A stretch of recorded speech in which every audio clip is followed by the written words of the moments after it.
Hello दोस्तों, नमस्कार। स्वागत है आपके YouTube चैनल में खैर एग्ज़ाम। कैसे हैं आप लोग? तो हम बात करेंगे आज आपके यूनिट सेकंड की, जो कि पिछले वीडियो में आपको कुछ क्वेश्चन छूटे हुए थे, तो आपको इसमें कवर किया जाएगा और साथ ही आपको थर्ड यूनिट भी कराया जाएगा आपका बीएड फोर्थ सेमेस्टर का। ठीक है, द्वितीय वर्ष 114 है, जो कि फंडामेंटल ऑफ टीचर एजुकेशन के यूनिट सेकंड व थर्ड आपको पूरा कराया जाएगा। तो चलिए बिना देर के हम पहले प्रश्न की बढ़ते हैं। पहला प्रश्न आपके सामने 39 पूर्व प्राथमिक शिक्षा संस्थाएं हैं, तो आपका आंसर है सी। क्या है? पूर्व प्राथमिक शिक्षा प्रशिक्षण संस्थाएं, nursery teacher education diploma department, यानी कि आपका आंसर इज द सी। ए और बी दोनों होगा। ठीक है। क्वेश्चन नंबर 40 प्राथमिक शिक्षा संस्थाएं हैं। ठीक है, तो सामान्य विद्यालय, जिला शिक्षा एवं परिशिक्षण संस्थाएं और प्रत्याचार का पाठ्यक्रम विभाग, यानी उपयुक्त सभी आपका राइट आंसर होगा। क्वेश्चन नंबर 41 माध्यमिक शिक्षा संस्थाएं हैं, तो आपका कौन कौन से हैं? शिक्षक शिक्षा महाविद्यालय, केंद्रीय शिक्षा संस्था और शिक्षक शिक्षा विभाग, यानी उपयुक्त सभी इज द राइट आंसर। अब हम बात करेंगे 42 में आपके सामने माध्यमिक शिक्षा। ठीक है, माध्यमिक शिक्षा की संस्था में शामिल नहीं होती हैं, तो क्या शामिल नहीं होती हैं? इसमें उपयुक्त में से कोई ऐसा नहीं है जो शामिल नहीं होती है। क्या क्या शामिल होती हैं? तो पत्राचार का पाठ्यक्रम विज्ञान, क्षेत्रीय शिक्षा संस्थान और राज्य शिक्षा संस्थान।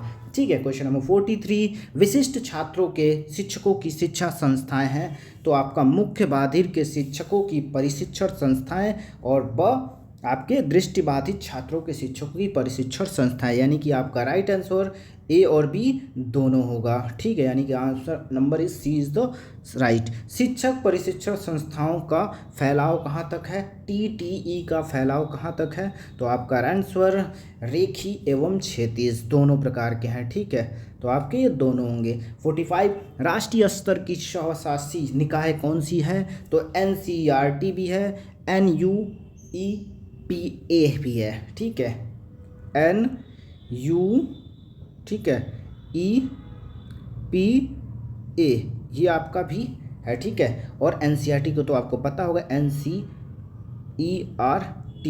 ठीक है, ये आपके है, यानी कि आपका ए और बी दोनों हैं। ठीक है। क्वेश्चन नंबर 46 माध्यमिक और वरिष्ठ माध्यमिक स्कूल अध्यापकों और शिक्षकों को सेवाकालीन प्रशिक्षण प्रदान करते हैं, तो कौन करते हैं? तो आपका राइट आंसर अ और ब, यानी कि सिंपल सी बात है, ऑप्शन सी CTE और IASI। ठीक है, यह दोनों करते हैं आपके। अब बात करेंगे नेक्स्ट क्वेश्चन आपके सामने 47 जिला स्तर के प्रारंभिक विद्यालयों शिक्षकों के लिए प्रशिक्षण एवं शैक्षिक सहायता प्रदान करने वाले मुख्य अभिकरण हैं। कौन कौन से हैं अभिकरण? तो उपयुक्त सभी, डाइट, CRC, BRC। ठीक है, डाइट का आपको फुल फॉर्म आपको कमेंट बॉक्स में लिखना है, BRC का भी लिखना है। ठीक है, तो अब चलते हैं 48 पे। डाइट में सेवारत शिक्षक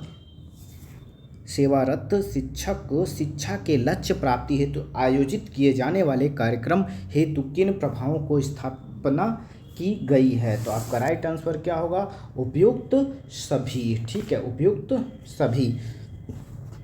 उन्नत शिक्षा अध्ययन संस्था का संक्षिप्त नाम क्या है? तो आपका आएगा IASE। ठीक है, IASE ये आपका उन्नत शिक्षा अध्ययन संस्था का संक्षिप्त नाम है। ठीक है, क्या नाम है? IASE। राष्ट्रीय माध्यमिक शिक्षा संस्था का संक्षिप्त नाम RM। ठीक है, RMSA। ठीक है, अब हम बात करेंगे पूर्व प्राथमिक अध्यापक प्रशिक्षण पाठ्यक्रम के प्रकार, तो कौन है? उपयुक्त सभी, मॉन्टेसरी, किंडरगार्टन और प्री बेसिक, यानी कि उपयुक्त सभी आपका राइट आंसर होगा। ठीक है, अब नेक्स्ट क्वेश्चन आपके सामने माध्यमिक शिक्षा का अध्यापक शिक्षा क्या है? तो माध्यमिक शिक्षा पर अध्यापक शिक्षा क्या है? प्रारंभिक शिक्षा का डिप्लोमा और BLED। ठीक है, समावेशी शिक्षा DLED पाठ्यचर्या अभिन्न अंग कौन सा है? तो आपका राइट आंसर होगा सिद्धांत पाठ्यक्रम, और आपका क्या होगा? एक और है सिद्धांत पाठ्यक्रम, और नेक्स्ट होगा आपका प्रयोगात्मक कार्य। ठीक है, अब हम बात करेंगे नेक्स्ट क्वेश्चन की। बीएड पाठ्यक्रम कितने शैक्षणिक और वर्ष की अवधि का होता है, तो 2 वर्ष की अवधि का होता है, यू नो वेरी वेल। ठीक है, जो आप कर रहे हैं इस टाइम और जिसका आपका एग्ज़ाम होता है। ठीक है, अब नेक्स्ट क्वेश्चन आपके सामने, अनुमुखीकरण कार्यक्रम का क्या उद्देश्य है? तो आपका होगा उपयुक्त सभी अध्यापकों कार्यक्रमों का क्या है? अध्यापकों की व्यवसाय दक्षता में वृद्धि करना, स्वमूल्यांकन करने की दक्षता का विकास, आत्मविश्वास के स्तर में वृद्धि करना। ये सब क्या है? हमारे अनुमुखीकरण का कार्यक्रम है। ठीक है, नेक्स्ट क्वेश्चन आपके सामने, अध्यापकों के लिए उच्च शिक्षा में डिप्लोमा की शुरुआत कब की गई थी? तो याद रखिएगा, ये आपका बहुत इंपॉर्टेंट है, 1972 में की गई थी। अच्छा, एक क्वेश्चन और है, मैं रिवीजन कर दे रहा हूँ, जो यूनिट 1 का है। ठीक है, आपको पूछ सकता है मोनिटोरियल व्यवस्था कब से कब लागू हुई थी? तो 1800 से लेके 1880 तक। ठीक है, और अध्यापक परिशिक्षण 1882 से लेके 1940 तक। और तीसरा, अध्यापक शिक्षा 1941 से लेके 1947 तक। अच्छा, अध्यापक शिक्षा में आप लोग याद रखिएगा, स्वतंत्रता से पूर्व शिक्षा के क्षेत्र में विकासात्मक गुणात्मक सुधार लाने के लिए 1944 में सर जॉन सर्जेंट ने अपनी विशिष्ट योजना प्रस्तुत करके सुधार देने का सुझाव किया था। ठीक है, अगर एनसीईआरटी का आपका पूछे तो एनसीईआरटी का 1961 में आपका हुआ था। ठीक है, और ऐसे कई बीच बीच में आपको क्वेश्चन बताते रहेंगे जिससे आपकी।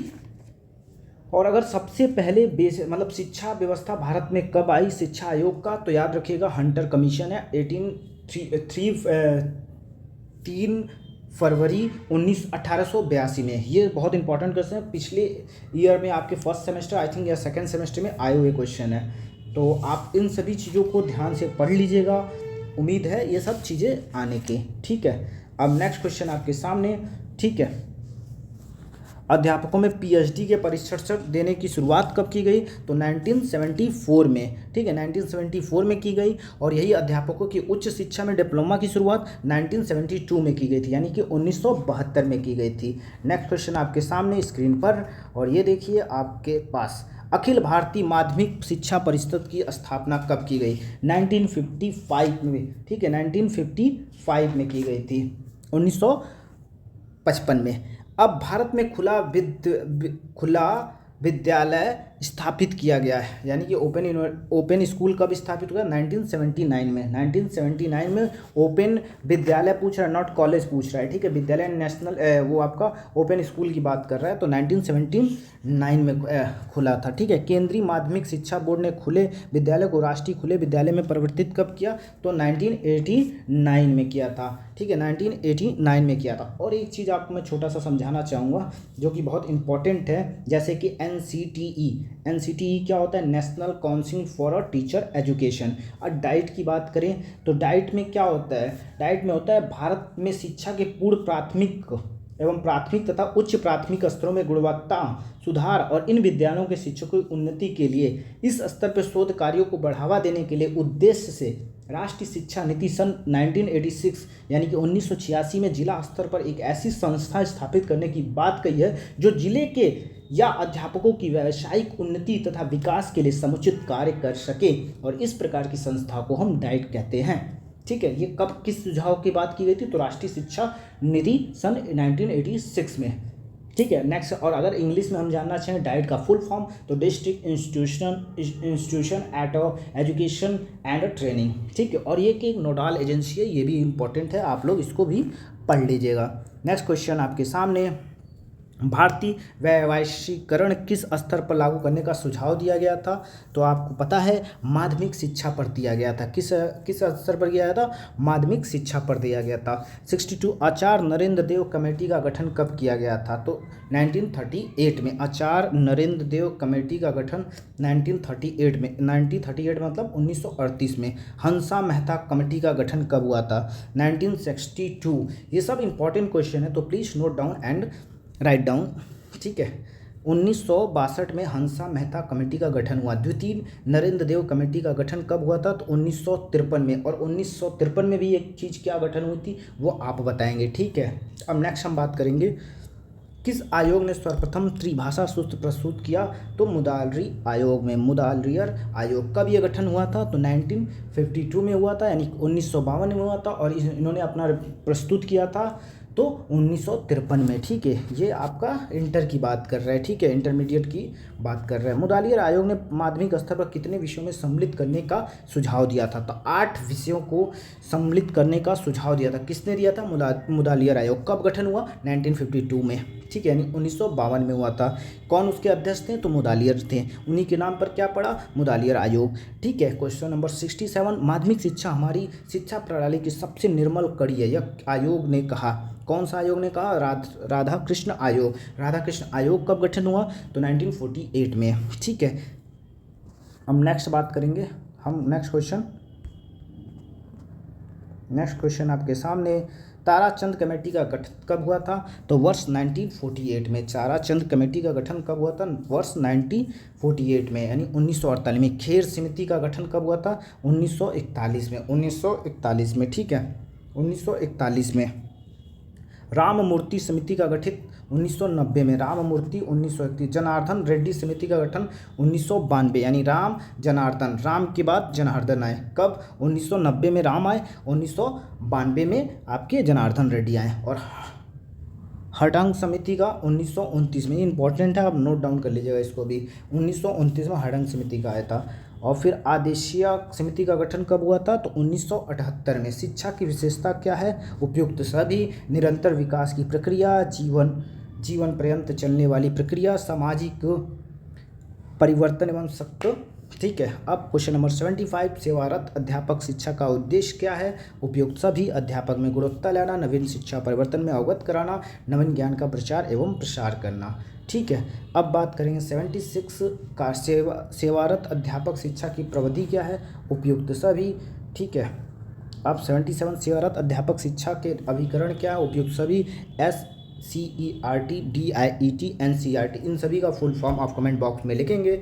लास्ट वन क्वेश्चन यूनिट 2 का, सेवारत अध्यापक शिक्षा हेतु सुझाव क्या है? उपयुक्त सभी, सतत अध्यापक शिक्षा की व्यवस्था हो, माध्यमिक शिक्षा निदेशक को उत्तरदायित्व दिया जाए और राज्य अध्यापक परिशिक्षण एवं अनुसंधान परिषद को उत्तरदायित्व दिया जाए, ठीक है। ये रहा आपके सामने, और उम्मीद करते हैं वीडियो आपको अच्छा लगा होगा।